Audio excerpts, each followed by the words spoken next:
Alright, today I'm going to be talking about traveling with food allergies because I have had the pleasure to been going to so many different places, but with traveling, it's just another thing to think about is food allergies, and so you just need to make sure that you stay safe. So I just wanted to share some of my experiences, and yeah.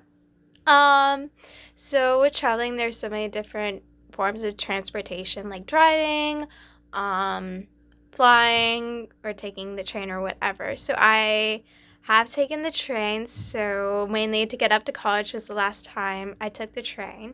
So, and they do, since the train I've gone on, it's from Florida all the way to Virginia. So it's basically like an overnight train. So we do have like dinner and breakfast on the train.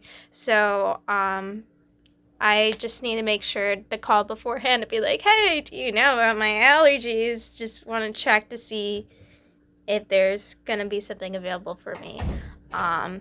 Because the train is, they just have their prepackaged stuff that they have throughout the whole trip. So yeah. And then once I actually get to having dinner on the train, I just need to be like, hey, is this going to be okay for me with my allergies? And they'll be like, okay, we can check. Since everything's prepackaged, they'll just need to check. It's mainly going to be difficult if all the items have something that you're allergic to. So it's just always good to bring something just in case. And then, luckily, there's always been there something for me, which is nice. And then for breakfast, it's just like typical, like cereal, juice, milk, bananas, or like they have hot stuff too that you can get.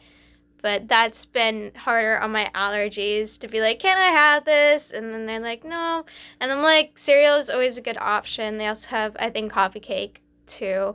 So it's good if it's something that you're concerned about. It's always good to bring your own food just in case, because you are on a train. You don't really have an option to go somewhere else. You're kind of stuck there. So it's always good to bring something just in case. And with flying too, I have done international flights where I went to Vienna once.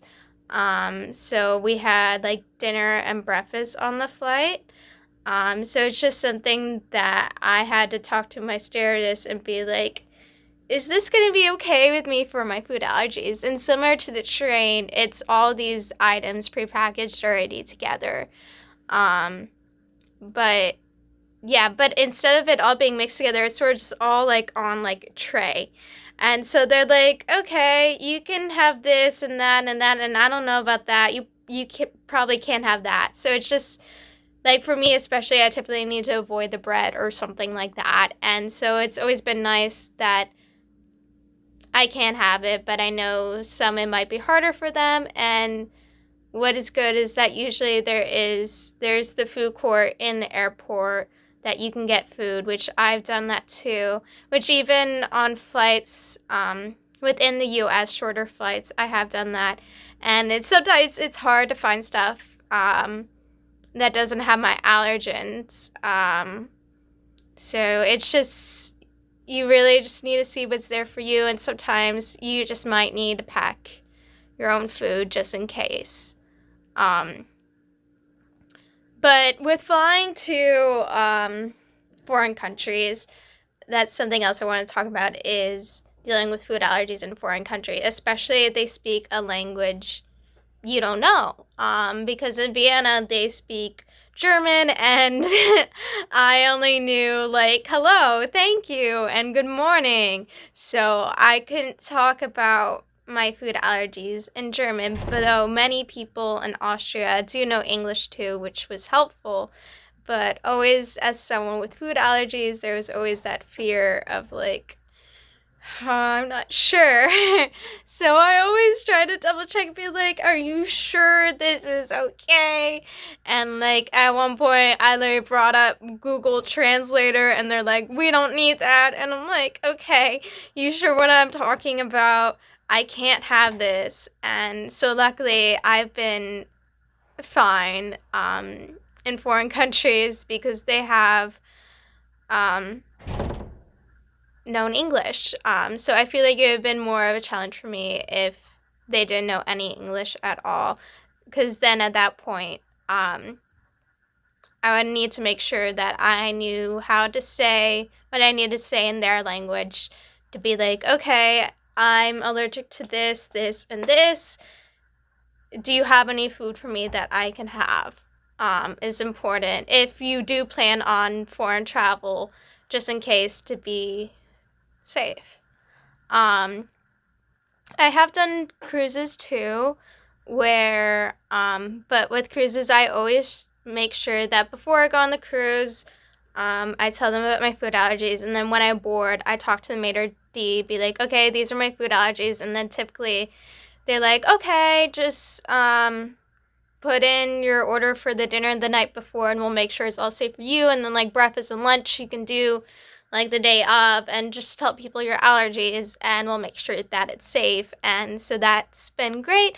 I only had one issue where I did have an allergic reaction once at a dinner where I did order the night before, where I was having allergic reaction to the entree. So I did have to leave early. It wasn't anaphylaxis. I've never had anaphylaxis, but whenever I have an allergic reaction, I do experience nausea and I need to like throw up. So that is particularly difficult on a cruise ship because a lot of people experience seasickness anyways because the way that the ship rocks back and forth. So having to walk all the way back to my room from the dining hall while being nauseous because of my allergic reaction was difficult for me. But my parents were there to help me, and so they did call to try to get a bucket for me, and they're like, is everything okay? Is she experiencing anaphylaxis? Do you need like medical help? It's like, no, it's okay. We just want a bucket because like, typically I use the bathroom, but the bathrooms in a cruise are kind of cramped and small. So, but it was nice that they were concerned and trying to help out. But yeah, and so I did tell dining that I did have an allergic reaction and they were shocked. They're like, what?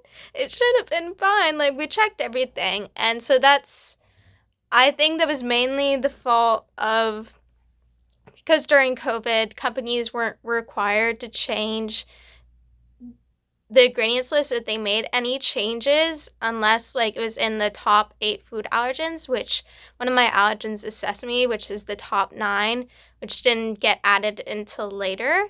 So I wonder if that it was because of that, because the ingredient list wasn't changed.